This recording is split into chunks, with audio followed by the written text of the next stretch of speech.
This nation was founded on the principle that there are no kings in America. Each of us is equal before the law. No one is above the law, not even the President of the United States. With today's Supreme Court decision on presidential immunity, that fundamentally changed. For all practical purposes, today's decision almost certainly means that there are virtually no limits on what a president can do. This is a fundamentally new principle, and it's a dangerous precedent, because the power of the office will no longer be constrained by the law, even including the Supreme Court of the United States. The only limits will be self-imposed by the president alone. This decision today has continued the court's attack in recent years on a wide range of long-established legal principles in our nation, from gutting voting rights and civil rights, to taking away a woman's right to choose, to today's decision that undermines the rule of law of this nation. Welcome back. This is Marc Rudov. You just saw Joe Biden yesterday on July 1st, 2024. That was a snippet of his 5-minute address. He was angry that earlier in the day, SCOTUS, the Supreme Court of the United States, ruled that presidents have immunity against prosecution for their official acts. Joe's angry, artificially, because that ruling protects him. And he's saying that SCOTUS is this rogue branch of government that has taken away voting rights, a lie, taken away women's right to an abortion, a lie, said that presidents aren't kings, they're not above the law. In fact, Joe is above the law, and we all know it. We know that he and his family received tens of millions of dollars illegally. Nobody prosecuted anybody in his family for that. We know that Joe Biden, within days of occupying the Oval Office on January 20th, 2021, signed 94 executive orders disintegrating our border. We have probably upwards of 20 million illegals in our country. The ones who are not coming across the wall, he's flying them in from other countries. Not only that, fentanyl's coming across our border, killing 100,000 people per year. That's all on him. That's all a crime. And he should be prosecuted for that, but for this SCOTUS decision. What about his violation of the Hatch Act? On March 7th, 2021, he wasn't even in office 2 months. He signed this Executive Order 14019, affectionately known as Biden Bucks. It directs federal agencies to promote access to voting.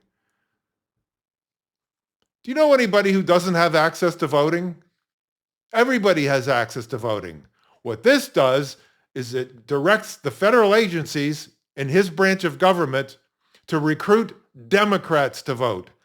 That's against the law.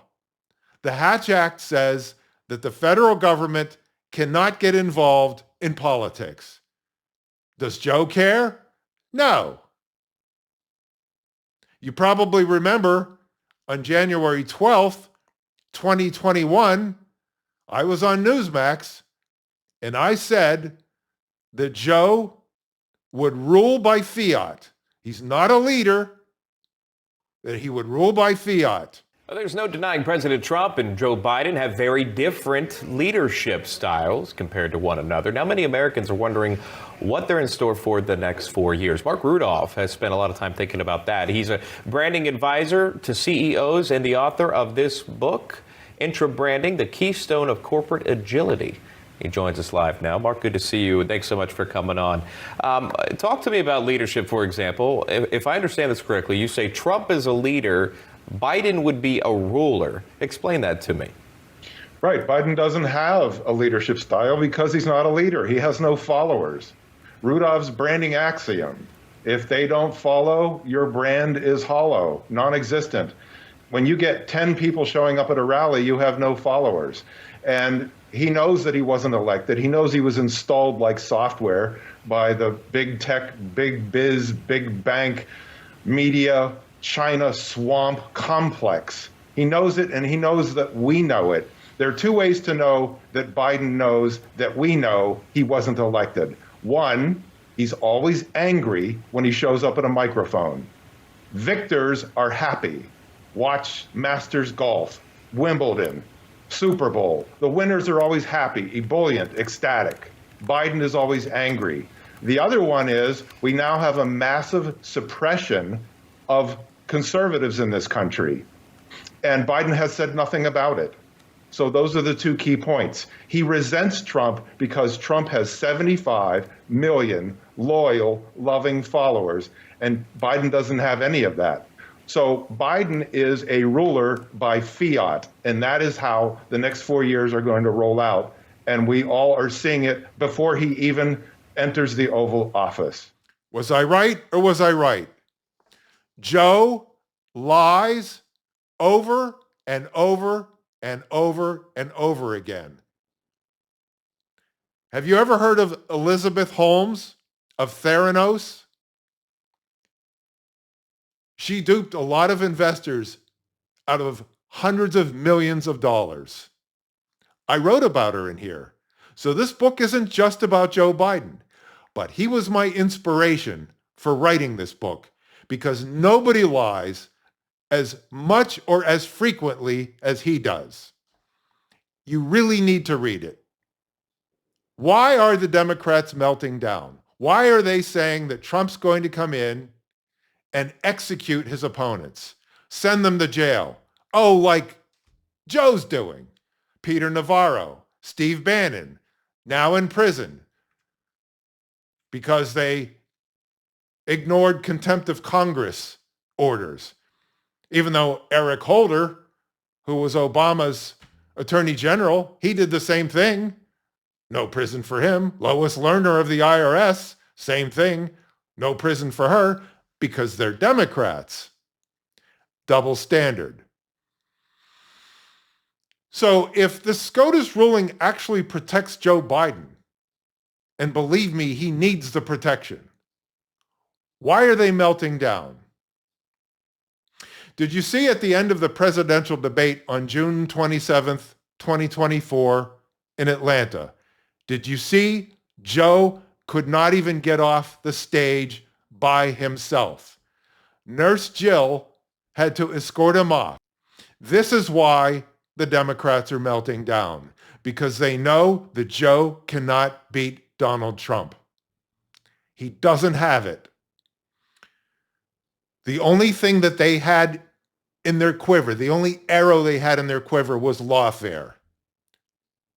To prosecute Trump and put him in jail so that Joe could be wheeled into the White House for a second term.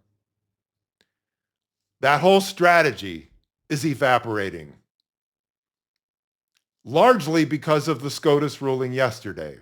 I thought I should appear to explain why the Democrats are melting down and telling more lies about what happened in yesterday's ruling. Once again, this is Marc Rudov. Get my book, Duped Again. Go to dupedagain.com. Let me hear from you. Until next time.